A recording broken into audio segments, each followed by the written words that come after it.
என்னோட இடைப்பட்டார். லூக்கா 2ஆம் அதிகாரம். நீங்க இந்த பக்கத்தை பார்த்தீங்கன்னா உங்களுக்கே தெரியும்.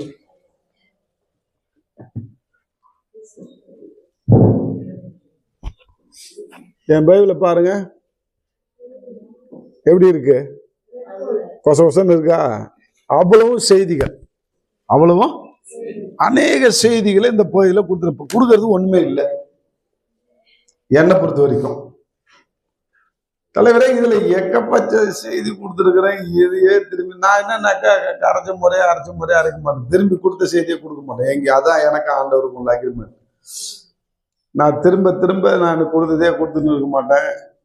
புது செய்தி தான் நீ கொடுக்கணும் அப்படின்னு எத்தனை வாட்டி இருந்தாலும். அப்ப ஆண்டவர்கிட்ட நான் கேட்கிறேன், ஆண்டவரே இதுல எல்லா செய்தியும் கொடுத்துட்டேன், இப்ப செய்தியே என்கிட்ட இல்லை, இதுல என்னதான் சொல்ல வரீங்க, ஏன் இந்த பகுதியில பேசுறீங்க அப்படின்னு கேட்டேன். நல்லா ஒத்துப்பாரு 30ஆம் வசனத்தை அப்படின்னாரு. லூக்கா 2:30 நல்லா கொஞ்சம் ஒத்து பார்த்தேன். ஒத்து பாருங்க, அதுல ஏதாவது உங்க கண்ணுக்கு புலப்படுதான்னு பாருங்க. இது ஒரு சிமியோன் அப்படின்ற ஒரு மனுஷனுடைய வார்த்தை. இயேசு ஆண்டவர் குழந்தைய பிறக்கச்ச அவங்க அப்பா அம்மாவும் அவரை கோயிலுக்கு கொண்டு போறாங்க. கோயிலுக்கு கொண்டு போகும்போது அந்த சிமியோன் என்றவர் ஒரு வயதான ஒரு தீர்க்கதரிசி, ஒரு தாத்தா, அந்த குழந்தைய கையில ஏந்திக்கிட்டு டைலாக் சொல்ற வார்த்தை தான் இந்த பகுதி. 25 நீங்க பாத்தீங்கன்னா தெரியும். 25 35 வரைக்கும் நீங்க பாத்தீங்கன்னா அவருடைய டைலாக் தான் வரும். அப்படி அந்த சிமியோன் தாத்தா அவர் பேசுறார், இந்த குழந்தைய கையில வச்சுட்டு என்னன்னோ சொல்றார். அந்த சொல்ற வார்த்தை தான் இந்த 30ஆவது வசனம். படிங்க. புறஜாதிகளுக்கு பிரகாசிக்கிற ஒளியாகவும் உம்முடைய ஜனமாகிய இஸ்ரவேலருக்கு மகிமையாகவும். அதுக்கு முன்னாடி உள்ள வார்த்தையெல்லாம் கொஞ்சம் படிச்சுங்களேன். 25 யாராவது கடகடன்னு வாசிங்க. அப்பொழுது சிமியோன் ஒரு நாள் 21 படிங்க, அப்பதான் உங்களுக்கு புரியும். பிள்ளைக்கு இப்ப பிள்ளை பிறந்துருச்சு, பிள்ளைக்கு விருத்த சேதனம் பண்ண வேண்டிய 8ஆம் நாளிலே முன்னே தேவ தூதனால் சொல்ல, எப்ப கர்ப்பத்துல உற்பத்தி ஆகுறதுக்கு முன்னே தேவ தூதனால் சொல்லப்பட்டபடி இயேசு என்று பெயரிட்டார்கள். இப்ப இயேசு பிறந்த குழந்தை, இயேசுன்னு 8ஆம் நாள் தான் ஆகுது. எத்தனை நாள்? 8ஆம் நாள் தான் ஆகுது. பிறந்த குழந்தை, பச்சை குழந்தை, அதுக்கு இயேசுன்னு பெயர் வச்சிட்டாங்க. இப்ப அதுக்கு விருத்த சேதனம் பண்ணணும், யூதர்களுடைய முறைமையின்படி விருத்த சேதனம் பண்ணணுன்றதுக்காக ஆலயத்துக்கு கொண்டு போறாங்க. அதுதான் அந்த நிகழ்ச்சி. மோசேயுடைய நியாயப்பிரமாணத்தின்படியே நிறைவேறின போது எந்த ஆண் பிள்ளையும் கர்த்தருக்கு பரிசுத்தமாக எண்ணப்படும் எழுதியிருக்கிறபடி ஒப்பு கொடுக்கவும், ஒரு ஜோடி காட்டுப்புறாவையும் 2 புறா குஞ்சுகளையும் பலியாக செலுத்தவும். கூட புறா குஞ்சு அந்த குஞ்செல்லாம் எடுத்துக்கிட்டு அவங்க பலி செலுத்துறதுக்கு குழந்தையோட போறாங்க எருசலேம் ஆலயத்துக்கு. யார் போறாங்க? மரியாளும் யோசேப்பும் போறாங்க. ஓகேவா? இப்ப புரிஞ்சு வச்சு அந்த அப்படியே அந்த கற்பனைக்கு வாங்க. இப்ப மரியாளும் யோசேப்பும் இங்க வராங்க. இதான் ஆலயம்னு வச்சுக்க, எருசலேம் தேவாலயம். இங்க வராங்க. என்ன மாதிரி ஒரு தாத்தா உட்காந்துருக்கிறார், சிமியோன் ஒரு தாத்தா உட்காந்துருக்கிறார். இப்ப அவரை தாண்டிதான் உள்ளர போகணும். இப்ப வராங்க, கொண்டு போனார்கள். அப்பொழுது சிமியோன் என்று பெயர் கொண்ட ஒரு மனுஷன் எருசலேமிலே இருந்தான். அவன் நீதியும் தேவ பக்தி உள்ளவனாயும் இஸ்ரவேலின் ஆறுதல் வர காத்திருக்கிறாயும் இருந்தான். இப்ப இவனை குறித்து பெரிய பிரசங்கம் பண்ணலாம். நான் பண்ணிட்டேன். சிமியோனை குறித்து ஒரு பிரசங்கம் பண்ணியாச்சு. அதனால நான் அதை பண்றதுக்கு விரும்பல. அப்ப நான் என்ன சொல்றேன், ஆண்டவர்கிட்ட சிமியோனை பத்தி பேசவா? என்னது? சிமியோனை குறித்து பேசவா அப்படின்றான். இல்லட்டார். சரி, சிமியோனை குறித்து பேச வேணாம், இப்ப இங்க தேவையில்லை, அந்த தாத்தாவை பத்தி பேச தேவையில்லைன்ட்டாரு. சரி, ஓகே ஆண்டவர், என்ன அடுத்த கட்டம் போறேன்.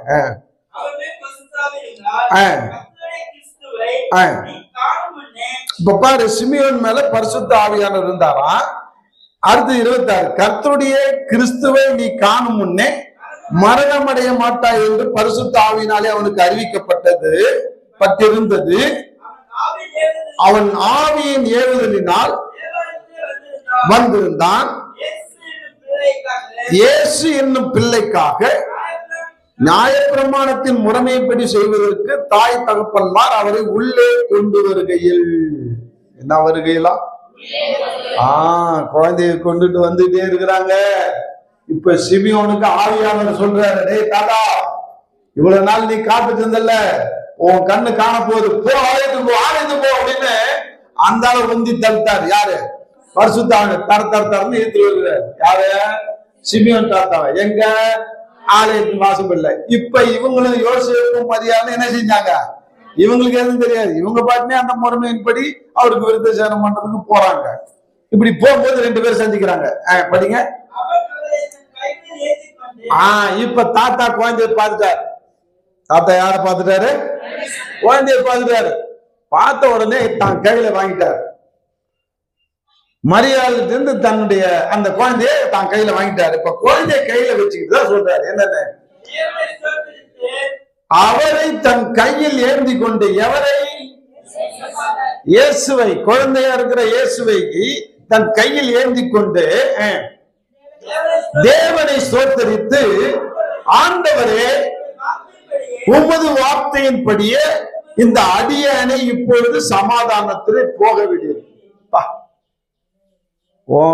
நான் பார்த்துட்டேன்பா, இந்த தெய்வீக குழந்தைய பார்த்துட்டேன்.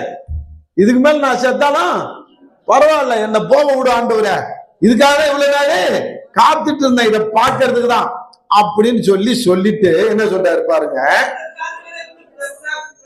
அடுத்த வார்த்தை சொல்றாரு, புறஜாதிகளுக்கு பிரகாசிக்கிற ஒளியாகவும் உம்முடைய ஜனமாகி இஸ்ரவேலுக்கு மகிமையாகவும் தேவரீர் சகல ஜனங்களுக்கு முன்பாக ஆயத்தம் பண்ணின உம்முடைய ரட்சியத்தை என் கண்கள் கண்டது என்றார்.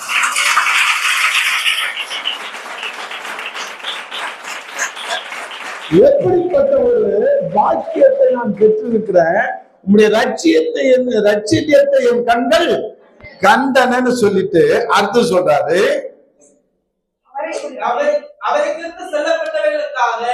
அவரை குறித்து சொல்லப்பட்டவர்களுக்காக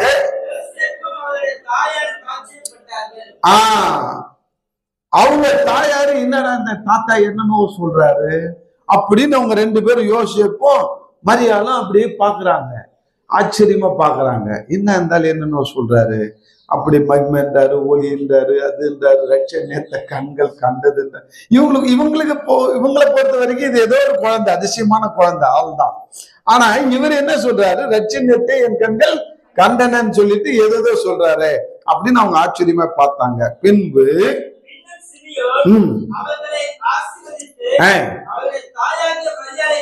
மரியாதை நோக்கி, இதோ அநேகருடைய இருதயத்தின் சிந்தனைகளை வெளிப்படுத்தத்தக்கதாக இஸ்ரவேலில் அநேகர் விழுவதற்கும் எழுந்திருக்கிறதுக்கும் விரோதமாய் பேசப்படும் அடையாளமாவதற்கும் இவர் நியமிக்கப்பட்டிருக்கிறார். உன் ஆத்துமாவை ஒரு பட்டை உருவி போகும் என்றார். இப்படி தீர்க்க தரிசனமா மரியாதை பார்த்து ஏதோ சொல்றார். இவங்களுக்கு ஒண்ணுமே புரியல. அதுக்கப்புறம் ஆசிரியருடைய கோத்தர் அந்த பானுவேல் வந்துடுறான். இந்த ஃபர்ஸ்ட் உள்ளர நுழையும் போதே இந்த ஒரு தீர்க்க தரிசனம் இவங்களுக்கு வருகிறது. இதெல்லாம் விட்டுருங்க. இப்ப நான் ஆண்டவர்கிட்ட இந்த பகுதியை வாசிட்டு என்ன செய்தி கொடுக்க, நான் என்ன கொடுக்க தலைவரை, என்னதான் வச்சுக்கிறேன் இதுல அப்படின்னு நான் கேட்கிறேன். அப்ப ஆண்டவர் அழகா திரும்பி என் கண்ணை எங்க கொண்டு போறாரு, 30 கொண்டு போறாரு. 30 போய் நிறுத்துங்க. புறஜாதிகளுக்கு பிரகாசிக்கிற ஒளியாகவும், இந்த ஒளியாகவும்ன்றத கட்டம் கூட உன் பைபிள்ல அப்படியே மறக்கவே கூட இந்த செய்தி. ஒளியாகவும், பேனா இல்லையாக்கா, பேனா, பென்சிலு, கலர் பேனா இப்படிலாம் எடுத்துட்டு வாங்க. பைபிளுக்கு வரும்போது கையை வீசிட்டு ஜாலியா வராதிங்க. 2 பேனா எடுத்துங்க. சிவப்பு இங்கு பேனா, புளு இங்கு பேனா, இல்லை பிளாக் இங்கு பேனா, அந்த மாதிரி கலர் பென்சில் எடுத்துக்கிட்டு பேனா எடுத்துக்கிட்டு எல்லாரும் வரணும்.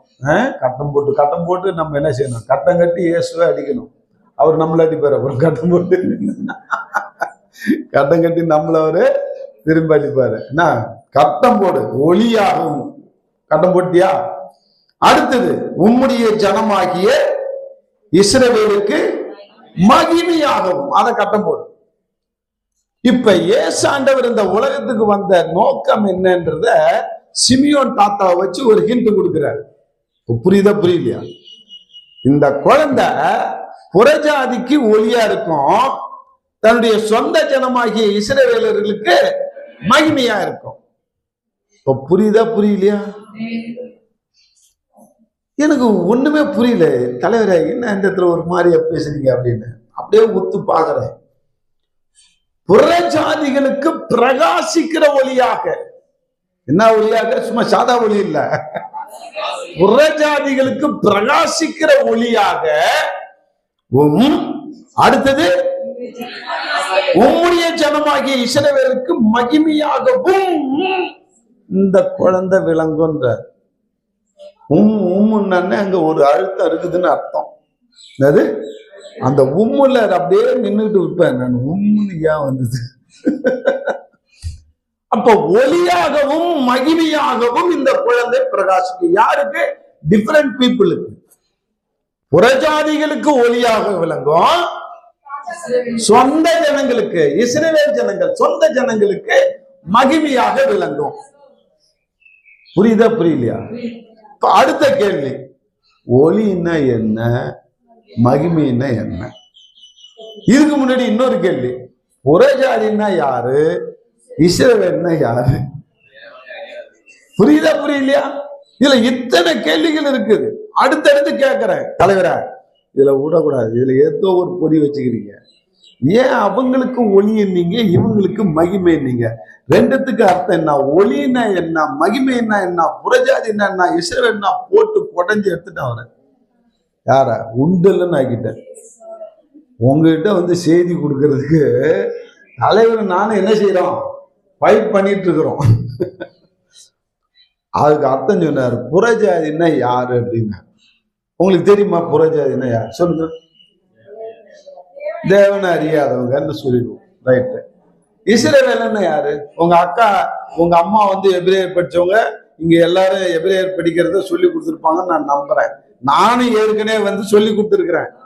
பின்னிடுவோம் உங்களை மறந்துட்டீங்கன்னா. யாரு சொன்னது? ஒரு கரங்களை தட்டுவோம். அந்த புள்ளதான் லைவ்ல இருக்கு. நீங்களாம் செத்து போய் கிடக்குறீங்க, அது மட்டும்தான் உயிரோட இருக்குது. ஏன் பாரு, மற்றவங்களாம் செத்து போய் கிடக்குறீங்க. கொஞ்சம் உயிர் பெறுங்க. என்ன செய்யுங்க? உயிர் பெறுங்க. அதாவது புறஜாதின்னா எபிரேயத்துல கொய்யம் அப்படின்னு சொல்லுவாங்க. ஒரு வார்த்தை. என்ன வார்த்தை? கொய்யாக்கா. ஞாபகம் வச்சுக்கோ. நம்மள யாரா? கொய்யாக்கா.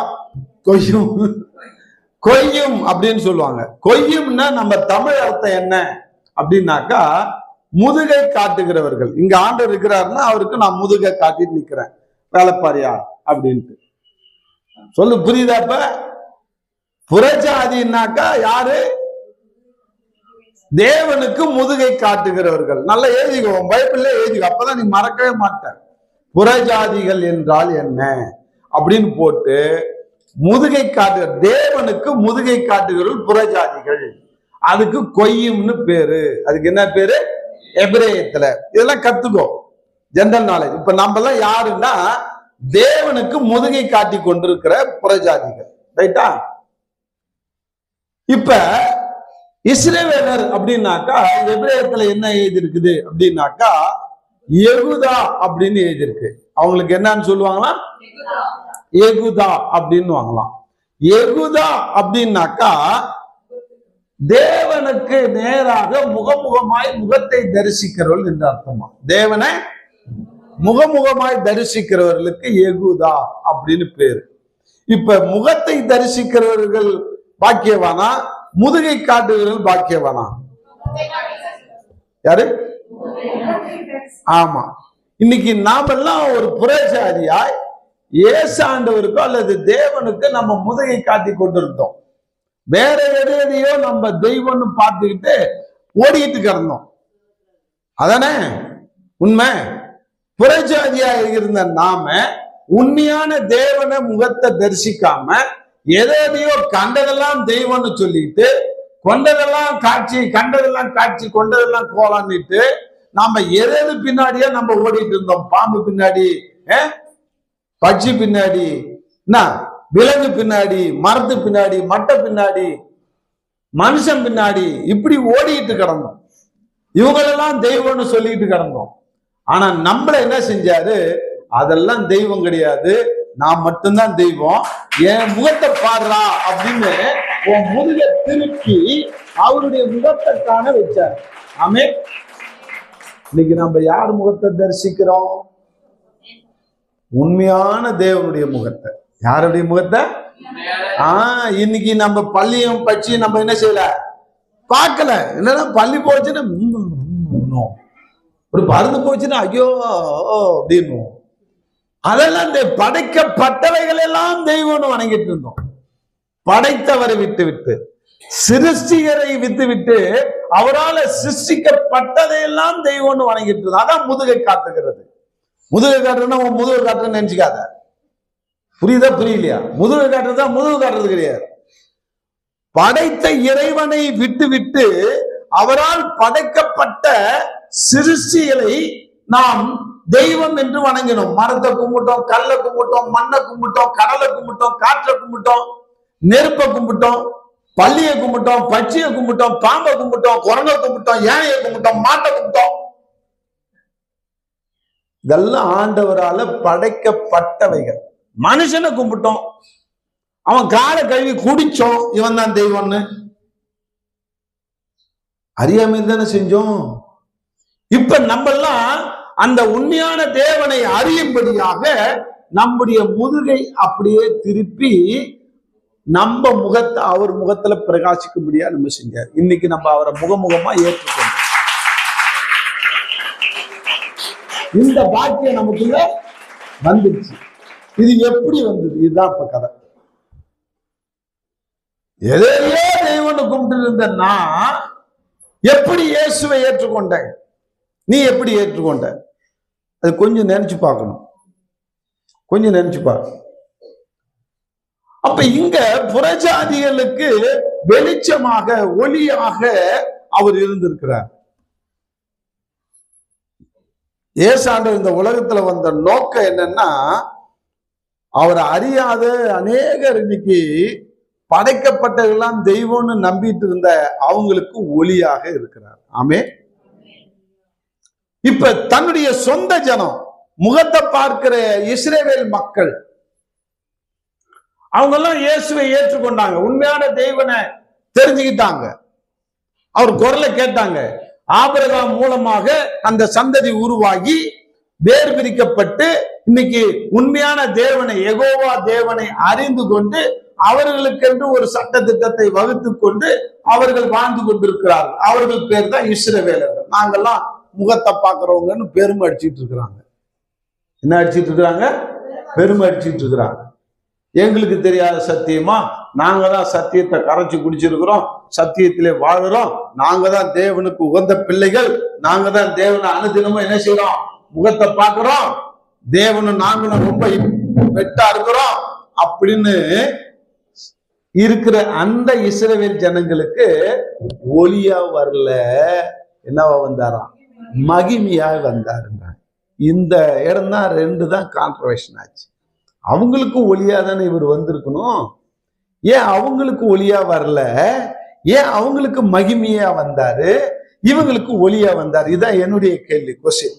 புரியுதா புரியலையா? இப்ப ஆண்டவர்கிட்ட கேட்கும் போது இப்ப அடுத்த ஸ்டெப்புக்கு வராரு. இப்ப புறஜாதின்னா யாருன்னு தெரிஞ்சிருச்சு, இஸ்ரவேல்னா யாருன்னு தெரிஞ்சிருச்சு. இப்ப நீ ஆராய்ந்து பாரு, ஒளின்னா என்ன, வெளிச்சம், வெளிச்சம்னா என்ன? நம்ம என்ன நினைப்போம்? வெளிச்சம்னா என்ன? ஒரு விளக்கு ஏத்தினா வெளிச்சம் வருது, ஒரு தீப்பந்தத்தை எடுத்தா வெளிச்சம் வருது, ஒரு மின்னல் அடிச்சா வெளிச்சம் வருது. இப்ப இதுதான் வெளிச்சம் நம்ம மைண்ட்ல வச்சிருக்கிறோம். இதுதான் வெளிச்சம் மைண்ட்ல வச்சிருக்கிறோம். ஆனா வெளிச்சத்துக்கு உண்மையான அர்த்தம் என்ன அப்படின்னா, பாருங்க, என்னோட கூட திருப்புங்க, சங்கீதம் 119 105. உம்முடைய வசனம் என் கால்களுக்கு தீபமும் என் பாதைக்கு வெளிச்சமாய் இருக்கிறது. வெளிச்சம்னா இங்க சங்கீதக்காரன் எதோட ஒப்பிட்டு பேசுறாரு? எதோட? வசனத்தோட. அப்ப வெளிச்சம் என்றால் வசனம் என்று அர்த்தம். ஆமென். புரியுதா புரியலையா? நம்ம என்ன செஞ்சிட்டு இருக்கிறோம்? இது நாள் வரைக்கும் நான் அப்படிதான் இருந்தேன். கொஞ்ச நாளைக்கு முன்னாடி 2 மாசம் இல்ல 1 மாசத்துக்கு முன்னாடி வரைக்கும் வெளிச்சம், ஆண்டவர் நான் ஒளியாக இருக்கிறேன்னாக்கா நான் எதை தான் கற்பனையில நினைப்பேன்னா, ஒரு பெரிய வெளிச்சம் அப்படியே லைட் மாதிரி, அப்பா ஒளியா இருக்கிறாரியா, அப்பா அந்த ஒளி நம்மகிட்ட வரணையா, இந்த ஒளியை எப்படியாவது நம்ம பார்க்கணையா அப்படின்னு அந்த ஒளியை தான் நான் உருவகப்படுத்தி பார்ப்பேன். ஆனா ஆண்டவர் எனக்கு ஒரு நாள் என் கண்ணை திறந்தார். தம்பி, நான் வெளிச்சமா தான் இருக்கிறேன், நான் இல்லைன்னுலாம் சொல்லலை, வெளிச்சம்தான். ஆனா அந்த வெளிச்சத்துல வெளிச்சம் காண நீ உன் கண்ணை திறந்தியா அப்படின்னா, வெளிச்சத்துல வெளிச்சங்க என் கண்ணை திறந்ததுங்க. சங்கீதம் 36 படிங்க. சங்கீதம் 36 9 வசனத்தை ஒரு நார்த் அமெரிக்காவுக்கு நான் வார்த்தையை கொடுத்துட்டு இருக்கிறேன். அந்த வசனத்தை படியேன். ஜீவ ஊற்று உன்னிடத்தில் இருக்கிறது, அந்த ஜீவ ஊற்றெல்லாம் ஊற்று, அந்த வெளிச்சத்தில் வெளிச்சம் காண்கிறோம்ன்றத கொஞ்சம் பிராக்கெட் போடு, இல்லைன்னா கட்டம் போடு. கட்டம் போட்டு இன்னைக்கு அலசி ஆராயுமா?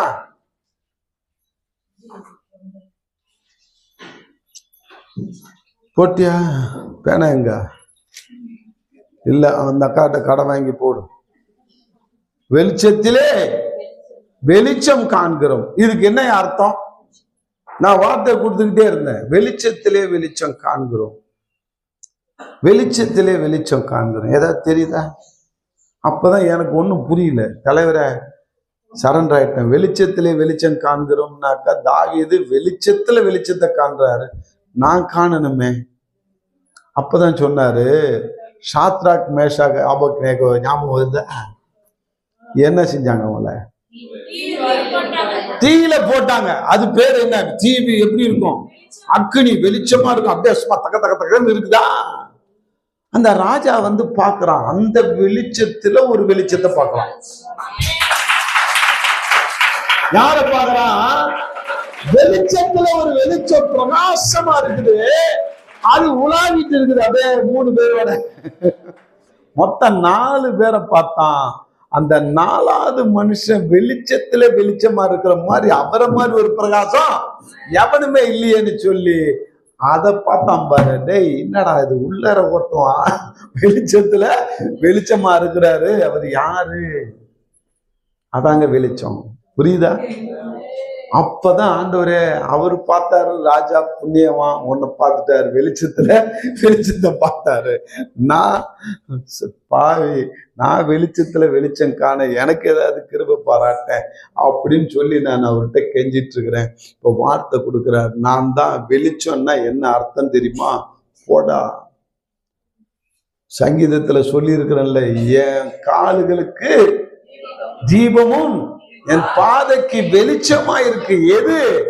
என்னுடைய வசனம். அப்ப பாருங்க, அவருடைய வசனம் நமக்கு வெளிச்சமா இருக்கிறது. இப்போ வசனத்துக்கு ஈக்குவல் எது? வெளிச்சம். வெளிச்சத்துக்கு ஈக்குவல் எது? வசனம். இன்னைக்கு பாருங்க, இன்னைக்கு ஆண்டவர் சொல்றாரு 17:17 போடுங்க. யோவான் 17:17. இப்ப வெளிச்சத்திலே வெளிச்சம் காண்கிற ஒரு மகனாய் மகளாய் நாம் மாற வேண்டும். அதை மைண்ட்ல வச்சுங்க. என்ன? அந்த வெளிச்சத்துல வெளிச்சம் காணணுமா? அப்படின்னா என்ன அர்த்தம்? வெளிச்சம் என்றால் வசனம் என்று சொன்னேன். புரியுதா? வசனத்திலே வசனத்தை காண வேண்டும். சொல்லுங்க. அந்த 36 பக்கம் இருக்குதுல்ல, சங்கீதம் 36, வெளிச்சத்திலே வெளிச்சம் காணணும்னு. வெளிச்சம் என்றால் வசனம், வசனத்திலே வசனத்தை காண நாம் கற்றுக்கொள்ளணும். ஏறிக்கோ. ஆமென். அப்ப வசனத்துல இன்னைய வரைக்கும் வசனத்தை காணாதான் உருப்படா கிடக்கும். நீ நானும் வசனத்தை கண்டுபிடிச்சோம்னா இந்நேரம் நம்ம எல்லாம் பெரிய சாட்சியா இருப்போம். ஆமென். உருட்டு இருப்போம். நம்முடைய எனக்காக ஜெபம் பண்ணுங்க, எங்க வீட்டுல அது இல்லை இது இல்லை, என் வீட்டுக்காரு வரல, என் கணவன் வந்து திருந்தல, குடிச்சிட்டு இருக்கிறான், கடன் பிரச்சனை, குழந்தை இல்ல, வீடு கட்டல, எத்தனவும் கொட்டுறோம். ஏன்? வெளிச்சத்தை காணல. வசனத்திலே இருக்கிற வசனத்தினுடைய உள் ஆழத்தை, உள்ள அர்த்தத்தை, உள்ளார இருக்கிற விடுதலைக்குரிய வசனத்தை காணவில்லை. வெறும் வசனத்தை மட்டும் கண்டுட்டு இருக்கிறதுனால தான் விடுதலை இல்லாம இருக்கிறோம். வசனத்துக்குள் மறைந்திருக்கிற வசனத்தை அல்லது வசனத்துக்குள் மறைந்து இருக்கிற மறைபொருளை நீ நானும் பார்த்துட்டோம்னா நாம விடுதலை பெற்றுக்கொள்வோம். ஆமே. அது பார்க்காதனால்தான் நம்ம அடிமையா கிடக்கிறோம். சொல்லு, புரியுதா? இப்ப புரிஞ்சுக்கிச்சா? இப்ப வெளிச்சத்திலே வெளிச்சம் காணும்படியாக நாம் முற்பட வேண்டும். இப்ப இங்க வச்சுக்கோங்க. இப்ப யோவான் எழுத சொன்னா, யோவான் வந்து 8ஆம் அதிகாரத்துல 32 படிக்கலாம். இத படிச்சுட்டு அங்க போவோம்.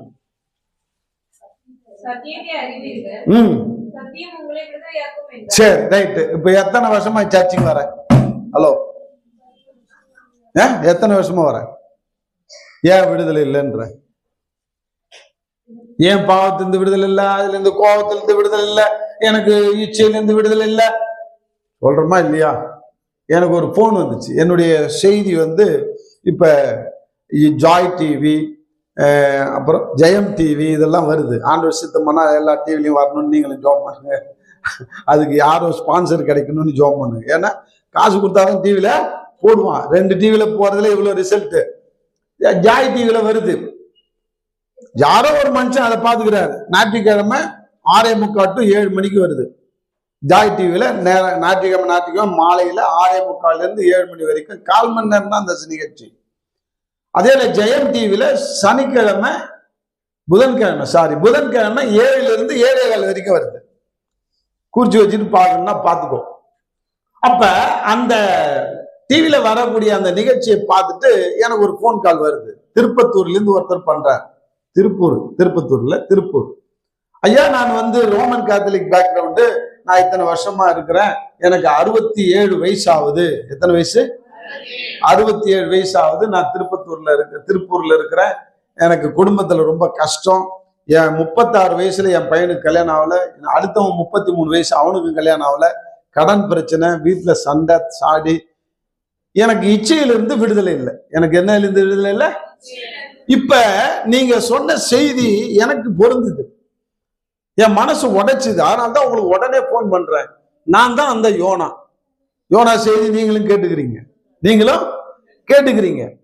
அப்ப உன் குடும்பத்துல ஒரு குழப்பம் வந்ததுன்னா என் மனைவியாலதான், என் கணவனாலதான், என் பிள்ளைங்களாலதான் சொல்லி தட்டை கடிக்காத.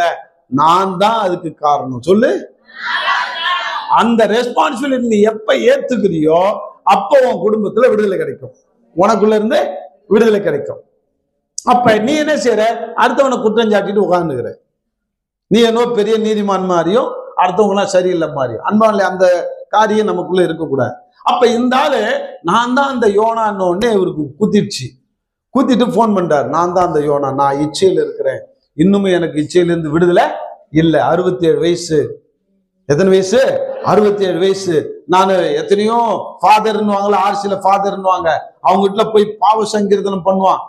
வாரம் போய் பாவ சங்கீர்த்தனம் பண்ணுவேன். நான் அதை பண்ணேன், இதை பண்ணேன், அந்த அத்திஷ்ட மரியே வாழ்க 100 வாட்டி சொல்லு, எதை சொல்லுதுன்னு சொல்லி ஜெபம் பண்ணி அனுப்புவாங்க. அன்னைக்குதான் நான் அதிகமா இச்சையில விடுறேன். அதிகமா பெந்தகோஸ்து பாஸ்டருங்க இந்த டிவியில பார்த்துட்டு எனக்காக ஜெபம் பண்ணுன்னு சொல்லி அநேகருக்கு போன் பண்ணுவேன். அவங்க எல்லாம் ஜெபம் பண்ணுவாங்க. அன்னைக்குதான் பயங்கரமா இச்சையில விடுறேன். எனக்கு அதுல இருந்து விடுதலை இல்லை, எனக்காக ஜெபம் பண்ணுங்க பாஸ்டர் அப்படின்னு. நான் உடனே அடுத்த நிமிஷம் என்ன தெரியுமா சொன்னேன்? உனக்காக நான் ஜெபமே பண்ண மாட்டேன்னு. இருந்தாலும் ஒரு முழுமைப்பான்ல இப்ப எல்லா பாஸ்டர் என்ன சொல்லுவாங்க? அப்படியா ஜெபம் பண்றாங்க, ஆண்டவரே இந்த சகோதரன் இச்சையில இருந்து விடுதலையாக்குமா. நிறுத்து. நான் சொன்னேன் இப்படி, உனக்கா ஜெபம் பண்ண மாட்டியா? என்னங்க எப்படி சொல்றீங்க? அதுக்காக தாங்க நாங்க போனே பண்ண அப்படின்னாரு. பண்ண மாட்டேன், நீ இதனால்தான் வீணா போறீங்க. நீங்க உன் உச்சியில நீ விழுந்து போறதுக்கு நான் எதுக்கு ஜெபம் பண்ணணும்? நீ தான் ஜெபம் பண்ணணும். உன் விடுதலைக்கு நீ ஜெபம் பண்ணுமா, நான் ஜெபம் பண்ணுமா? அடுத்தவன் குதிரை மேல ஏறியே நீ பயணம் பண்ணிட்டு இருக்கலான்னு பாக்குறியா? நீ எப்ப குதிரை ஏறது? என் மோன, உனக்காக நான் சாப்பிட்டா வயிறு ரொம்ப மாறினேன், ரொம்ப அதுன்னாரு. உன் ஜுரம் அடிக்குது, நல்ல 105 டிகிரி ஜுரம் அடிக்குது, நீங்க எனக்காக மாத்திரை போட்டுக்க பாஸ்டர் அப்படின்னு என்கிட்ட மாத்திரை கொடுப்பியா? என்ன செய்வ? போட்டு முழுங்குவியா இல்லையா? அப்போ உன் ஜுரம் நல்லா ஆகும்னா நீ தான் மாத்திரை முழுங்கணும். உன் பாவத்திலிருந்து விடுதலை ஆகும்னா நீ தான் ஜெபம் பண்ணணும். நான் எதுக்கு ஜெபம் பண்ணோம்? என்ன ஜெபம் பண்ணுன்ற குழப்பத்தவன, நீ எல்லா பாசும் ஜெபம் பண்ணி அதனால்தான் நான் அதிக இச்சையில உந்தன்றல்ல. இதான் காரணம், இதான் காரணம். உண்மையை புரிஞ்சுக்கோ. அப்படி ஏன் உனக்குள்ள இச்சை வருதுன்றத முதல் புரிஞ்சுக்கோ அப்படின்னு சொல்லிட்டு பைபிள் எடுத்துட்டு உட்காரு அப்படின்னு 2 மணி நேரம் பேசினேன். எத்தனை மணி நேரம்? போன்ல ஜெபம் பண்ணுன்னு சொன்னவனுக்கு 2 மணி நேரம் பேசுறேன். பேசி முடிச்ச பிறகு அந்த ஆள் சொல்றான், என் கண்ணை திறந்துட்டீங்க பாஸ்டர், இந்த மாதிரி ஒரு பாஸ்டர் நான் பார்க்கல, இந்த உலகத்திலே நான் பார்க்கல. இத்தனை 40 வருஷமா 50 வருஷமா அநேக பாஸ்டர் நான் ஜெபம் பண்ணுங்க, அவங்க ஜெபம் பண்ணுவாங்க, நான் இச்சையில் விடுவேன். அவங்க ஜெபம் பண்ணுவாங்க, நான் இச்சையில் விடுவேன். ஆனா இன்னைக்கு இச்சையிலிருந்து நான் விடுதலை பெறுவதற்கான வெற்றியை வழியை நீங்க காமிச்சு கொடுத்துட்டீங்க, வசனத்தை காமிச்சு கொடுத்துட்டீங்க. இனி நான் புழைச்சிப்பாண்டவர். அப்பதான் அந்த ஆள்கிட்ட சொன்னேன், அந்த ஆள் ஆர்ச்சின்னு ஒண்ணு, ஆடுற மாட்டை ஆடி கறக்கணும், இது எனக்கு மைண்ட்ல வச்சிருக்கோம். இப்ப ஆர்சிக்காரனுக்கு ஆர்சிக்காரன் மாதிரியே பேசுவேன், முஸ்லீம் இருந்தா முஸ்லீம் மாதிரியே பேசுவேன், நீ படிச்சவனா இருந்தா படிச்சவன் மாதிரியே பேசுவேன், நீ படிக்காத கை நாட்டுனா கை நாட்டு மாதிரியே பேசுவேன், நீ பணக்காரனா இருந்தா உன் ரிச்சில பேசுவேன், நானும் திமிராவே பேசுவேன், நீ ஏழையா இருந்தா உனக்கு இறங்கி ஒன்ன விட தரித்திரம்னா பேசுவேன். இது எனக்கு கத்து கொடுத்த வித்தை. அப்ப அவர்கிட்ட சொன்னேன், யோ அன்னை தெரசா தெரியுமா? என்னங்க என்ன பார்த்து தெரியும், அவங்க நான் ஆர்சி சிஸ்டர் இல்லை அப்படின்னா. அந்த அன்னை தெரசா ஒரு பாடம் எனக்கு கத்து கொடுத்தாங்க தெரியுமான்னு. தெரியாது, சொல்லுங்க அண்ணா. அன்னை தெரசாட்ட ஒருத்தன் பிச்சை எடுக்க வந்தானா, அடுத்தவன்ட்ட இவர்கிட்ட பிச்சை எடுத்துட்டு என்கிட்ட வரான்னு வச்சுக்கோ. இவர் என்ன செஞ்சாரு, இவர் கையில இருக்கிற ஒரு மீன் துண்டை எடுத்து போட்டார். என்னத்தை எடுத்து போட்டாரு? இந்த அன்னை தெரசா சொன்னாங்களாம், இவனுக்கு மீன் துண்டை நீ போட்டன்னா இவன் இன்னைக்கு அந்த மீன் துண்டை சாப்பிட்டுட்டு பசி ஆறிடுவான், நாளைக்கு திரும்பவும் வந்து பிச்சை கேட்பான். திரும்ப வந்து கேட்பானா, இது கேட்க மாட்டானா? ஆமா.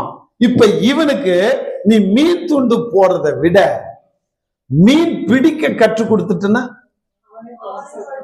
அவனா போய் மீனை பிடிச்சி அவனா எடுத்து சாப்பிட்டு அவனா பசிய அவன் நாளைக்கு பிச்சை எடுக்க தேவையில்லைல்ல. அப்ப மீனை துண்டு போடுறதை விட மீன் பிடிக்க கத்துக்கூடியா, அவன் பர்மனண்டா அவன் பசி அடங்குறியா? அப்ப நீ ஜெபம் பண்ணி எரியற வீட்டுல எண்ணெயை ஊத்துற மாதிரி நீ ஜெபம் பண்ணி அடக்குற, நீ சொல்லிட்டு எண்ணெயை ஊத்துற.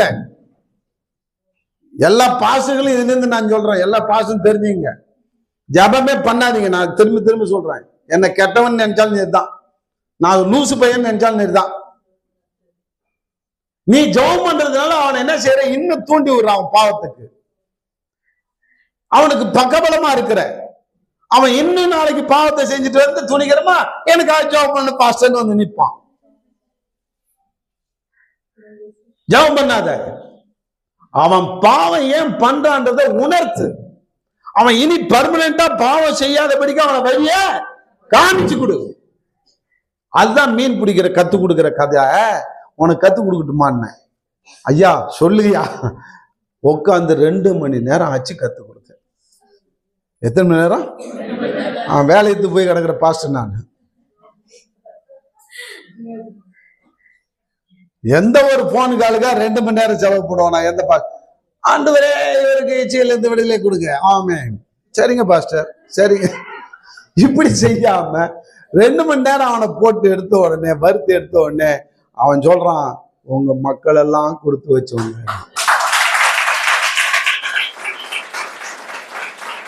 எனக்கு என்னன்னா, நீ பர்மனண்டா விடுதலை பார்க்கணும். ஆமென். நீ என்னது?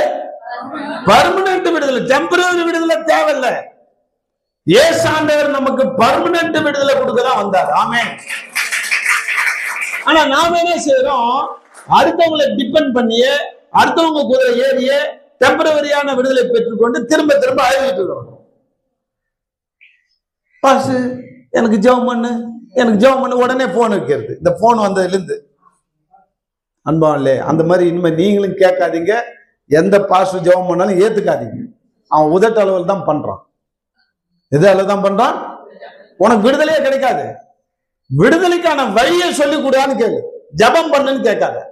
எப்ப எனக்கு இதுல விடுதலை இல்லை, எனக்கு விடுதலைக்கான வழியை சொல்லி கொடுன்னு கேளு. வேணா அவன் தலையை பிச்சுப்பான். தலைய எந்த பாஸ்டா இருந்தாலும் சேர்த்தான். அப்ப ஆண்டவர்கிட்ட அவன் ஜெபம் பண்ணுவான். ஆண்டவரே, இந்த விடுதலைக்கான வழி என்ன? எனக்கு நீ சொல்லி கொடுத்தாதான் நான் இவனுக்கு சொல்லி கொடுக்க முடியும். நான் அப்படிலாம் பிச்சுக்கிட்டு நான் கேட்டவன். 6 மாசம் 1 வருஷம்லாம் இயேசு ஆண்டவருடைய பாதத்துல நான் பிச்சுக்கிட்டு இருக்க தலையை. ஆண்டவரே, இந்த வாலிப பிள்ளைகள் எனக்கு பாவத்திலிருந்து விடுதலை இல்லைன்னு சொல்றாங்க, இவங்களுக்கு நான் என்ன சொல்லி கொடுக்க? அந்த மாதிரி 1 வருஷமா முழங்கால நின்று அழுது ஜெபம் பண்ணி கத்துக்கிட்டதான் நான் இப்ப சொல்லி தந்துட்டு இருக்கிறேன். அப்ப அது சொன்ன உடனே அந்த ஆளுக்கு விடுதலை வெளிச்சம் வந்துச்சு. ரொம்ப தேங்க்ஸ் அப்படின்னா. அப்ப வெளிச்சத்திலே வெளிச்சத்தை காண, வசனத்திலே வசனத்தை காண கற்றுக்கொள்ளுங்கள். ஆமென். இதுக்கு மேல வசனத்தை வசனமா பார்க்காத. வசனத்துக்குள்ள ஒரு வசனம் மறைந்து கிடக்கிறது. உனக்கு அதுதான் விடுதலையை கொடுக்கும். வசனம் விடுதலை கொடுக்கல. அதனால்தான் ஆண்டவர் சொன்னாரு, சத்தியத்தையும் அறிவீர்கள், சத்தியம் உங்களை விடுதலை. சத்தியத்தை அறிவீர்கள், சத்தியம் உங்களை விடுதலையாக்குன்னு சொல்லல. அங்க உம்முன்னு போட்டு ஒரு அழுத்துகிறாரு. ஏன்? சத்தியத்தையும். இப்ப சத்தியம்னா என்ன? இப்ப நீங்க சத்தியத்தைன்னா எதையோ நினைச்சிட்டு இருக்கிறோம். சத்தியத்தை அறிவிங்க, சத்தியம் விடுதலையாக்கும், சத்தியத்தை அறிவிங்க, சத்தியம் விடுதலையாக்கும். இது மனப்பாடமா தெரிஞ்சு விடுதலையே இல்லாம கிடக்குறோம் இல்லையா? சத்தியம்னா என்னன்னு தெரியாதனால்தான். இன்னைக்கு அதே யோவான் 17:17 படிங்களேன். உம்முடைய சத்தியத்தினாலே பரிசுத்தமாக்க. அதை விட்டுரு. அடுத்தது அதுதான் கட்டம் போடணும். உம்முடைய வசனமே சத்தியம். இப்ப சத்தியம்னா என்ன? ஏசப்பா வாயால வந்த வசனமே சத்தியம். ஆமென். வசனமே சத்தியம். அந்த வசனத்தையும் அறிவீர்கள், வசனம் விடுதலையாக்கும். அப்ப ஏசாண்டவர் வாயால வந்த வசனத்தையும் அறிந்தால்தான் நாம விடுதலை பெற முடியும். இப்ப புரியுதா புரியலையா? ஹலோ, உங்களுக்கு ஸ்டெப் பை ஸ்டெப்பா விளக்கணும். நான் டைம் ஆனாலும் பரவாயில்ல. இப்ப புரிஞ்சிச்சா? வசனம்னா என்ன? இப்போ ஒளியிலிருந்து வருது. இங்க ஒளிதான் வசனம். ஆனா அந்த வசனத்துக்கு வசனத்தை அறிந்தாதான் ஒளியிலே ஒளியை காண்பாய், வெளிச்சத்திலே வெளிச்சத்தை காண்பாய். அப்ப நீ வெளிச்சத்திலே வெளிச்சத்தை காண உனக்கு சொல்லி கொடுத்துட்டா, இதுக்கு மேல நீ எந்த கண்ணால் தான் பார்ப்ப? ஆவிக்குரிய கண்ணால் தான் பார்ப்ப. ஒரு வசனத்தையும், ஒவ்வொரு வெளிச்சத்தையும், ஒவ்வொரு வசனத்தையும் நீ ஆவிக்குரிய கண்ணோட்டத்துல பார்த்தனா, அந்த வசனத்துக்குள் மறைந்து கிடக்கிற வசனம் உனக்கு தெரிஞ்சோம். அந்த வசனத்தை பிடிச்சுக்கிட்டேன்னா விடுதலையை பார்க்கலாம். நான் அப்படிதான் விடுதலையை பார்த்தேன். ஒரு உதாரணத்துக்கு நான் சொல்லிட்டு மற்றதுக்கு போறேன். நான் 5 லட்சம் ரூபாய் கடன் பிரச்சனைல இருக்கும்போது எனக்கு ஒரு வசனத்தை கற்றுக் கொடுத்தார். என்னன்னு உங்களுக்கு தெரியும். முதலாவது தேவனுடைய ராஜ்யத்தையும் அவருடைய நீதி எல்லாருக்கும் அறிஞ்சதுதான். ஆனா வசனத்துக்குள் இருக்கிற வசனத்தை, அந்த வசனத்துக்குள் இருக்கிற மறைபொருளை எனக்கு கற்றுக் கொடுத்தார். நல்லா பாரு, முதலாவதுன்னா என்ன அர்த்தம்னு கேட்டார். முதலாவதுன்னா என்ன அர்த்தம்? ஃபர்ஸ்ட் அப்படின்னு சொன்னோம். ஒன்ன மாதிரிதான் முட்டாளா சொன்னேன். ஆண்டவர் சொன்னாரு, தமிழ்ல இருக்கிறத இங்கிலீஷ்ல டிரான்ஸ்லேஷன் பண்ணி சொல்றியா எனக்கு அப்படின்னாரு. தமிழ்ல முதலாவது, இங்கிலீஷ்ல ஃபர்ஸ்ட் அதுக்கு என்ன அர்த்தம், ஃபர்ஸ்டுக்கு என்ன அர்த்தம்னாரு. முடிச்சுட்டேன். நம்ம தான் ஜீரோ வச்சேன். தலைவரே எனக்கு தெரியாது, நீனே சொல்லுன்னு. அவரு சொன்னார், முதலாவதுக்கு அர்த்தத்தை சொன்னாரு. First of all. என்ன சொன்னாரு? ஃபர்ஸ்ட் கிடையாதுடா, ஃபர்ஸ்ட் ஆஃப் ஆல் இந்த அர்த்தம் உள்ளார மறைந்து கிடக்கிறது. முதலாவதுக்கு அர்த்தம் என்ன தெரியுமா? முதல் பட்சமாக என்ற ஒரு அர்த்தம் உள்ள மறைந்து கிடக்கிறது. அப்ப அந்த முதல் பட்சமாக என்னுடைய ராஜ்யத்தை தேர்றியான்னாரு. இல்லன்னு. இப்ப புரிஞ்சு போச்சா? கண்ணு திறந்துச்சு எனக்கு. முதலாவதுக்கு என்ற அர்த்தம் புரிஞ்சிச்சு. ஃபர்ஸ்ட் கிடையாது, முதல் பட்சமாக என்னுடைய ராஜ்யத்தையும் என்னுடைய நீதியும் நீ தேடுகிறாயா, இரண்டாம் பட்சமாக மூன்றாம் பட்சமாக தேடுகிறாயா? இப்ப கண்ணு திறந்துச்சு, சரண்டர் ஆயிட்டேன். நான் மூணாவது பட்சம் நாலாவது பட்சமா தான் வைத்திருக்கிறேன். முதல் பட்சம் உனக்கு தர்றதில்லை. ஞாயிற்றுக்கிழமை ஆச்சுனாக்கா நான் கடையை திறந்து வியாபாரம் தான் பண்றேன்னு வச்சு சர்ச்சில் போய் உட்கார்ல. ஞாயிற்றுக்கிழமை ஆச்சுன்னா என் மச்சான் கல்யாணம் வச்சானா அந்த வீட்டுல தான் போய் உட்கார்ந்து கிடக்குறேன். நானே சர்ச்சுக்கு வரல, அடுத்த வாரம் போய்க்கலான்னு உன்னை ரெண்டாம் பட்சமா தான் வச்சிருக்கிறேன், முதல் பட்சமா வைக்கல. இப்போ புரியுத நம்ம பண்ற மிஸ்டேக்கு? ஹலோ, முதல் பட்சம்னா என்ன? அவருக்கு தான் ஃபர்ஸ்ட் ப்ரிஃபரன்ஸ். 7:30 வந்தா போதும், 8 மணிக்கு வந்தா கூட போதும். என்ன கேட்ட பிடிச்சா வெளில தெரியல. சரி, புரியுது? நீ 9 மணிக்கு வந்தாலும் யாரும் கேட்ட பிடிச்சி வெளில தள்ள மாட்டாங்க. ஆனா இந்த பையன் மாட்டிக்கிட்டான். ஆனா நீ ஆண்டவரை முதல் வச்சன்னா இன்னைக்கு காலையில ஏந்திரிச்சு குளிச்சுட்டு என்னென்ன வேலையை செஞ்சுட்டு கரெக்டா 7 மணிக்கு நீ என்ன செய்யணும்? வந்து நீ பெருக்கணும், நீ பாய போடணும், நீ ஸ்பீக்கர் எடுத்து வைக்கணும், போட்டி போட்டுட்டு செய்யணும். அதுதான் முதலாவது வைக்கிற ராஜ்யத்தை. நல்லா தின்னுட்டு தூங்கிட்டு நல்லா 7 மணி வரைக்கும் சூரியன் அடிக்கிற மாதிரி தூங்கிட்டு நீ 8 மணிக்கு அவசரமா பல்ல விளையிட்டு நானும் வரேன் அப்படின்னு வந்துட்டு உட்கார்ந்து இருந்தேன்னா அது ரெண்டாம் பட்சமா மூணாம் பட்சமா வைக்கிறேன்.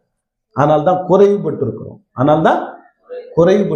நிம்மதி இல்லை, சமாதானம் இல்லை, நிம்மதி இல்லை, குறைவு, காயலா, வியாதி, ஆரோக்கியம் இல்லை, எல்லாம் குறைவுபட்டு இருக்கிறோம். நீ நிறைவாய் கூட பெற்றுக்கொள்ளணும்னா முதல் பட்சமாக அவரை வைத்து தேட ஆரம்பி, அவருடைய ராஜ்யத்தையும் நீதியும் தேட ஆரம்பி, பைபிளை படிக்க ஆரம்பி, முதல் இடத்தை தந்து பாரு. உன் வாழ்க்கையில எல்லா குறைவிலும் நிறைவாய் கூட பெற்றுக்கொள்வாய். எனக்கு அந்த வெளிச்சத்தை காண உதவி செய்தார். வசனத்திலே வசனத்தை காண உதவி செய்ய. அதே போல எத்தனையோ வசனங்கள் இன்றைக்கு புதைந்து கிடக்கிறது உள்ளார. அப்ப அந்த வசனத்திலே வசனத்தை காண உன் கண்ணை, ஆவிக்குரிய கண்ணை தாங்கப்பான்னு கேளு. இப்ப இன்னைக்கு நம்ம நோண்டணும். இப்ப ஏன் புறஜாதிக்கு ஒளியாக வைத்தாரு, ஏன் இஸ்ரவேலுக்கு மகிமையா வைத்தாருன்னு இந்த வசனத்திலே வசனத்தை காண்பதற்கு தான் இன்னைக்கு உங்களை கொண்டு போறாரு. ஆமே. இப்ப எத்தனை பேருக்கு புரியுது? நல்ல கவனிங்க. அப்ப புறஜாதிகளுக்கு ஏன் வசனமாய் ஒளினா வசனம் என்று சொன்னேன். ஏன் புறஜாதிக்கு வசனமாக இருக்கிறேன், ஏன் இவருக்கு ஒளியாக இருக்கிற மகிமையா இருக்கிறேன்னு சொன்னார்னா, மகிமை என்ன புரிஞ்சிச்சு. ஒளியாக இருக்கிறேன்னா என்னது? வசனமாக இருக்கிறார். ஆமே. புறஜாதிக்கு ஏசாண்டர் எப்படி இருக்கிறாரா? வசனமாக இருக்கிறார். அவரை பிம்பமா ஒளியா நினைக்காத. இப்ப என்னவா நினை? வசனமா இருக்கிறார். ஏன்னா வசனத்தை அறிஞ்சா வெளிச்சம் பெற்றுக்கொள்வாய். இப்ப இயேசுவை வசனமா பாரு. இயேசு என்ன பாரு? வெளிச்சமா பார்க்காத. என்னவா பாரு? வசனமா பாரு. இயேசு சொன்ன வசனத்துல எனக்கு வாழ்க்கை இருக்கிறது. இயேசு சொன்ன வசனத்தின் மூலமா நான் நடந்தா என் வாழ்க்கையில வெளிச்சத்தை நான் பார்க்கலாம். இருள இருக்கிற ஜனங்கள் வெளிச்சத்தை பெறணும்னா இயேசுடைய வசனத்தை அறிய வேண்டும். ஆமே. இப்ப புரியுதா? இப்ப சொந்த ஜனமாகிய இஸ்ரவேலுக்கு மகிமையாக இருக்கிறாரா? அந்த மகிமைன்னா என்னையா? ஏன் அவங்களுக்கு மகிமையா அவர் வரணும்? மகிமை என்றால் ஆங்கிலத்துல குளோரின்னு சொல்லுவாங்க இல்லையா? அததான் தெரிஞ்சு வச்சிருக்கிறோம். ஆனா மகிமை என்றால் என்னன்னாக்கா சிறப்பு, பிரகாசம், அல்லது ஒருவனுடைய சிறப்பான குணங்கள் வெளிப்படுவதே மகிமைன்னு சொல்லுவாங்க. சிறப்பான குணங்கள் வெளிப்படுவதே மகிமை. சொல்லுங்க. இதுதான் மகிமைக்கு அர்த்தம். உங்ககிட்ட இருந்து என்கிட்ட இருந்து சிறப்பான குணம் வெளிப்படணும். இப்ப இயேசு ஆண்டவர் இஸ்ரவேல் மக்களுக்கு என்ன காமிச்சாராம்? தன்னுகிட்ட இருக்கிற சிறப்பான குணத்தை எடுத்து காமிச்சாராம் மகிமையாக. அதுதான் தேவனுக்கு மகிமை. இன்னைக்கு தேவனை நம்ம மகிமைப்படுத்துறதுன்னா அல்லேலூயா glory of Jesus Jesus சோத்திரம் அப்படின்னு நம்ம நினைச்சிட்டு மகிமைப்படுத்துறோம் நினைச்சிட்டு முட்டாள்தனமா வாழ்ந்துட்டு இருக்கிறோம். உண்மையா நீ ஆண்டவரை மகிமைப்படுத்துறன்னா உன் வாழ்நாள்ல உங்ககிட்ட இருக்கிற சிறப்பம்சத்தெல்லாம் வெளியில காமிக்கணும். அப்பதான் நீ உண்மையா தேவனை மகிமைப்படுத்துறன்னு அர்த்தம். புரியுதா புரியலையா? நீ சோத்திரம் அல்லேலூயான்னு சொல்லிட்டு அங்க போய் ஆத்திரம் அப்படின்னா இது ஆண்டவரை மகிமைப்படுத்துறியா? ஃபார்மாலிட்டி உதட்டளவுல நடிக்கிற அப்படியே நாட்டியமாச்சுன்னா முக்காடு சோத்திரம் ஆண்டவரே.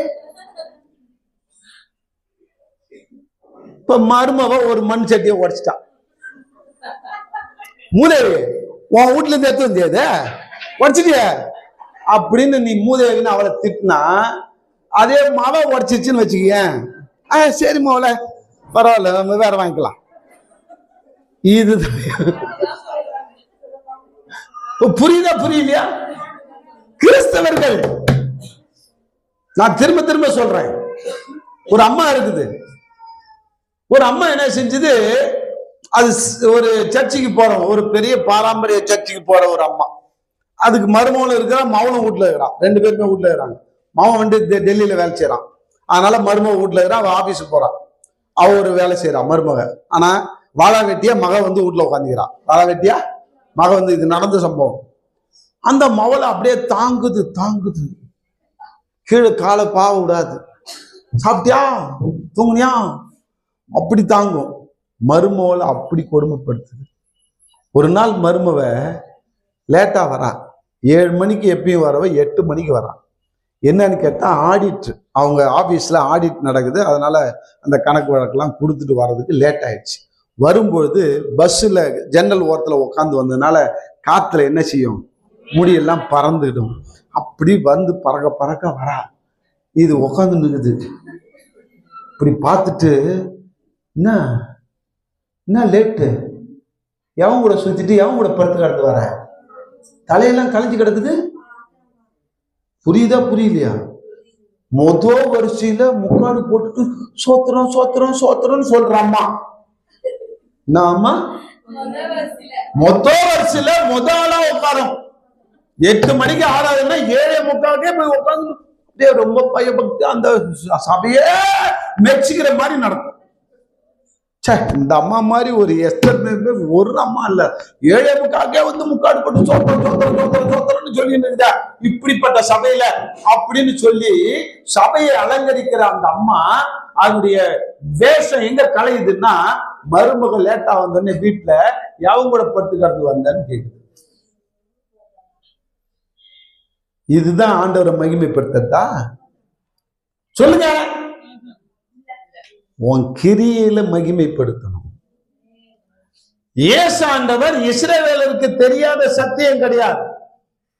இஸ்ரவேலருக்கு தான் வேதம் கொடுக்கப்பட்டது.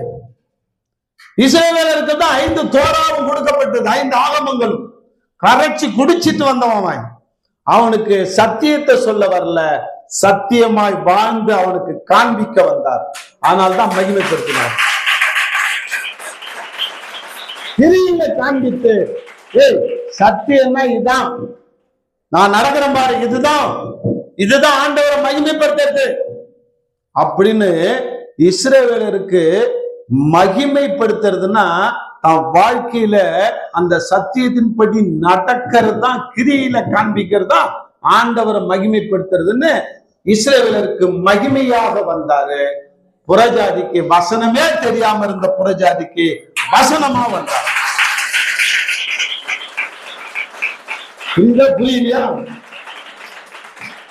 எப்படி டியூஷன் எடுத்தா தெரியுமா? எனக்கு உட்காந்து அழுதம் பாரு, ஆண்டவரே என்ன மாதிரி சொல்லி தரீங்க டீச்சிங், இதெல்லாம் பைபிள் காலேஜில் தாயம் வாங்கினியா? ஆமே. ஆண்டவர் உங்களை விரும்புறதுனால இந்த தேவ ரகசியத்தை உங்களுக்கு சொல்லி தராருன்னா நீ நானும் இயேசு ஆண்டவர் வந்த நோக்கத்துலதான் நீ உன்னைய நீ அழைத்திருக்கிறார். ஆமே. இயேசு ஆண்டவரை போலதான் நீ நானும் வசனமாகவும் மகிமையா வாழணும். ஆமே. வசனமா யாருக்கு வாழணும்னா, சத்தியமே அறியாதவனுக்கு வசனமா நீ மாறணும். வீட்டாருக்கு, நம்முடைய சொந்த குடும்பத்தாருக்கு நீ மகிமையாய் வாழணும். இயேசுவை நிரூபிக்கணும்.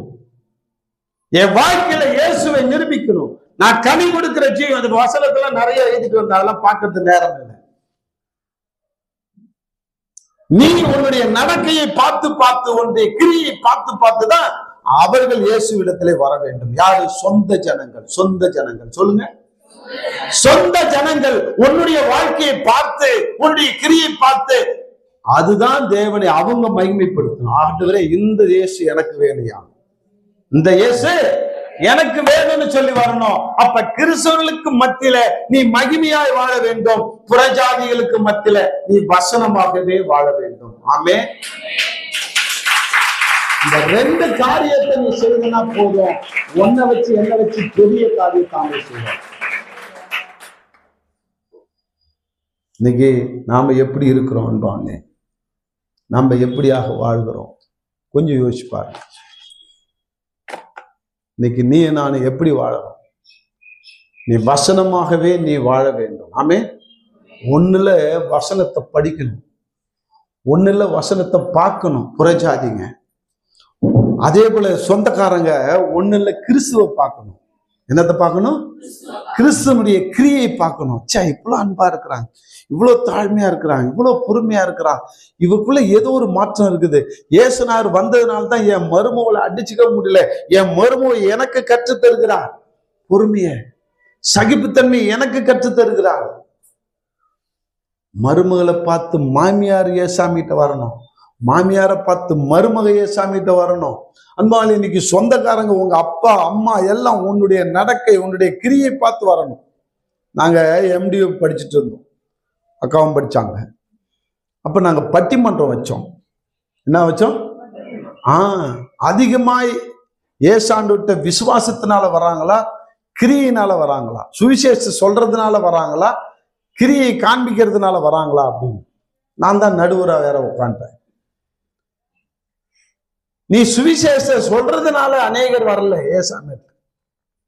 உன்னுடைய வாழ்க்கை கிரியை மாறினதுனால அநேகர் ஏசாமி கிட்ட வர்றாங்க. அதுதான் தீர்ப்பு சொன்னேன். ஏன்னா என் வாழ்க்கை, நான் ஒஸ்ட் ஃபெல்லாவா இருந்தேன், என் வீட்டுக்கு அடங்காதவனா இருந்தேன், உருப்படாதவனா இருந்தேன், தருதலையா இருந்தேன், ரவுடியா இருந்தேன், கோபக்காரனா இருந்தேன். என் வாழ்க்கை மாறினது எங்க அப்பா அம்மா அண்ணன் தம்பி மாமா மச்சான் எல்லாம் பார்த்துட்டு இவனுக்குள்ள ஒரு மாற்றம் இருக்கிறது, இவனுக்குள்ள ஒரு கிரியை, நல்ல கிரியை காண்பிக்கப்படுகிறது. இவன் முன்னாடி எல்லாம் கோவப்படுவான், இப்ப கோவமே படுறதில்ல. முன்னாடி எல்லாம் எடுத்தறிஞ்சு பேசுவான், இப்ப எடுத்தறிஞ்சு பேசல, தாழ்மையா இருக்கிறான். அப்ப ஏதோ ஒண்ணு நடந்திருக்குது. அப்ப அந்த இயேசு கோயிலுக்கு போனதுனால இயேசு இவனை உண்மையிலே மாத்திருக்கிறாரு. அப்ப அவர்கிட்ட போன நாமளும் மாறுவோன்னு சொல்லி ஒவ்வொருத்தரா வந்தான். இன்னைக்கு எல்லாரும் ரட்சிக்கப்பட்டாங்க. அதுதான் ஆண்டவரை மகிமைப்படுத்துறது. சொந்த ஜனத்தாரிடத்துல நீ மகிமைப்படுத்தும்படியாக ஆண்டுடைய கிரியைகளை நீ செய்து அவர்களை கிரியையில அவர்களை ஆண்டவரிடத்துல கொண்டு வரும்படியாக உன்னை ஆண்டவர் மகிமையாக வைத்திருக்கிறார். ஆமென். புறஜாதிகள் இயேசுவே அறியாதவர்கள் மத்தியில நீ வசனத்தை சொல்லும்படியாக, வசனத்தை காண்பிக்கும்படியாக உன்னை வசனமாக ஒளியாக வைத்திருக்கிறார். இன்னைக்கு நாம எப்படி நடக்கிறோம் கொஞ்சம் யோசிச்சு பாருங்க. இதுதான் கிறிஸ்தவன், இதுதான் கிறிஸ்தவன். இயேசு இந்த உலகத்துக்கு வந்தவருடைய நோக்கம் என்னவோ அந்த நோக்கத்தை தான் ஒன்னே எண்ணி அழைச்சிருக்கிறாரு. அந்த நோக்கத்தை நிறைவேற்றுகிறோமா? நம்ம கிறிஸ்தவன்னு சொல்லிக்கிறோம், ஞானசானம் எடுத்துட்டோம்னு சொல்லிக்கிறோம், இயேசு கிட்ட வரோம், ஆலயத்துக்கு போறோம்னு சொல்றோம். அடுத்த ஆலயத்துக்கு போறவனை கேவலமா பாக்குறோம். எங்க ஆலயத்துல சொல்லி கொடுக்கறது தான்டா பெருசுன்னு ஒஸ்தின்னு காட்டுகிறோம். இன்னும் சத்தியத்திலே சத்தியத்தை அறியவில்லை, இன்னும் வசனத்திலே வசனத்தை காணவில்லை, இன்னும் விடுதலை இல்லாம இருக்கிறோம், இன்னும் கனி கொடுக்க முடியாத ஜீவியத்துல இருக்கிறோம். அன்பாலே மாறுங்க. இன்னைக்கு நாம ஒப்பு கொடுக்கணும். ஆண்டவரே, நான் வசனத்திலே வசனத்தை காண்டு அந்த வசனத்தை அநேகருக்கு சொல்கிறவனாய் மாற்றுங்க. அநேகருக்கு அந்த வசனத்தை காண்பிச்சு கொடு. ஏன்? அதனால்தான் நான் சொல்றேன், ஏசாண்டவர் வாயால சொன்ன வசனம் எல்லாம் சிவப்பேத்திலே பொறிக்கப்பட்டிருக்கிறது. அந்த சிவப்பேத்து பைபிளை வாங்கி ஏசாண்டவர் வாயால சொன்ன வசனத்தின்படி நீ வாழ கற்றுக்கொள். வசனமாகவே நீ வாழு. உன்னை பார்த்தா புறஜாதி இவன் தான் வசனம்னு சொல்லணும். நடமாடும் பைபிள்னு ஒன்னு பார்த்து சொல்லணும். நடமாடும் வசனம்னு சொல்லணும். உன் சொந்தக்காரன் பார்த்துட்டு இவன் தான்டா கிறிஸ்து, இயேசு இவன்ல நான் பார்க்கிறேன்னு சொல்லணும். அதுதான் மகிமை. இது ஒளி. உன்னை ஒளியாகவும் மகிமையாகவும் உன்னை என்னை வைத்திருக்கிறது தான் இந்த ஆசீர்வாதத்துக்குள்ள அழைத்திருக்கிறார். இன்னைக்கு நாம என்ன செய்யறோம்? ரெண்டுத்தையும் அறியாதபடிக்கு பெயர் கிறிஸ்துவலாய் வாழ்ந்து கொண்டிருக்கிறோம். ஆமே. இன்னைக்கு எத்தனை பேர் ஒத்துக்கிறீங்க, ஆண்டவரே நான் பெயர் கிறிஸ்துவலா தான் வாழறேன், என்ன மாற்றுங்கப்பா, இனி நான் ஒளியாக வாழறேன், அநேக உண்மை அறியாத ஜனங்களுக்கு நான் ஒளியா வாழ போறேன் ஆண்டவரே. ஆண்டவரே உண்மை அறிந்த ஜனங்களாகி என்னுடைய சொந்த ஜனங்களுக்கு உண்மை மகிமையாயால் மாற போறேன் ஆண்டவரே. ஒப்பு கொடுப்போமா? எல்லாரும் ஒப்பு கொடுப்போம். எல்லாரும் ஒப்பு கொடுப்போம். ஏசுலாட் ஏசுலாட். எல்லாரும் ஒரு விஷயம் எல்லாரும் ஒப்பு கொடு. ஆண்டவரே இந்த ஒளின்னா என்ன, மகிமைன்னா என்னன்றத எங்களுக்கு ஆழமா கத்து கொடுத்தீங்கப்பா. ஆழமா கத்து கொடுத்தீங்க. நேரம் இல்லாத அந்த வசனத்தை நான் சொல்லி கொடுக்கல. அன்பாலே வெளிப்படுத்தின விசேஷம் 20:12 உன்னுடைய குணநலங்கள் உன்னுடைய கிரியினால் தான் அந்த ஆண்டவரே பரலோகத்துக்கு நாங்க போக முடியும். ஆண்டவரே என்னுடைய கிரியை மாறணும், உண்மை போல என்னை மாற்ற ஆண்டவரே, உம்முடைய வசனத்தை போல நான் வாழ என்ன ஒப்பு கொடுக்கிற ஆண்டவரே. வசனமே கடைசி நாள்ல நியாயம் தீர்க்கும்னு சொல்லி இருக்கிறீங்க. அந்த வசனத்தின்படி வாழ்ந்தோம் என்றால் அநேக ஆத்துமாக்களை நாங்கள் ஆதாயப்படுத்த முடியும் ஆண்டவரே. அநேக ஜனங்களை உன் பக்கமாய் கொண்டு வர முடியும் ஆண்டவரே. ஒப்பு கொடுப்போமா? எல்லாம் ஒப்பு கொடுப்போம். Yes Lord, yes Lord, yes Lord. Thank you Jesus. ஒவ்வொருவரும் சீர்தூக்கி பாருங்க. ஒரு தீர்மானம் எடுங்க. ஒரு தீர்மானம் எடுங்க. ஆண்டவரே எனக்காக எங்களுக்காக பேசின வார்த்தை, ஆண்டவரே நீயும் நானும் ஆண்டவரே ஒன்றாக இருக்கிறோம்னு சொன்னமே. ஆண்டவரே நான் ஒளியாக இருக்கேன் ஆண்டவரே. ஆண்டவரே நான் வெளிச்சமாக இருக்கேன் ஆண்டவரே. நான் மக்களுக்கு வசனமாய் மாறணும் ஆண்டவரே. வசனத்தை பெரிதில் வைக்கிறவனாய், வசனத்தை காண்பிக்கிறவனாய் மாறணும் ஆண்டவரே. அப்படிப்பட்ட வசனக்காரனாய் என்னை மாற்றுங்க. வசனத்துல நிறைந்தவனாய் என்னை காணுங்க ஆண்டவரே. காண்பீங்க ஆண்டவரே. என்னுடைய சொந்தக்காரங்களுக்கு, என்னுடைய ஆண்டவரே கிறிஸ்துவர்களுக்கு நான் மகிமையாய் இருக்கேன் ஆண்டவரே. ஆண்டவரே நான் உம்முடைய வசனத்தின்படி வாழ்ந்து கிரியிலே காண்பித்து ஆண்டவரே உம்மை நாமத்தை மகிமைப்படுத்துவதனாய் மாறணும் ஆண்டவரே. நீர் வாழ்ந்ததை போல நாங்கள் வாழ, நீர் வாழ்ந்ததை போல நான் வாழ என்னை அர்ப்பணிக்கிற, ஒப்பு கொடுக்கிறேன். என் கரத்தை பிடித்து வழி நடத்துங்க, ஆசீர்வதிங்க. இயேசு கிறிஸ்துவின் நாமத்தினால ஜெபிக்கிறேன் சொல்ல தகப்பனே. ஆமென், ஆமென்.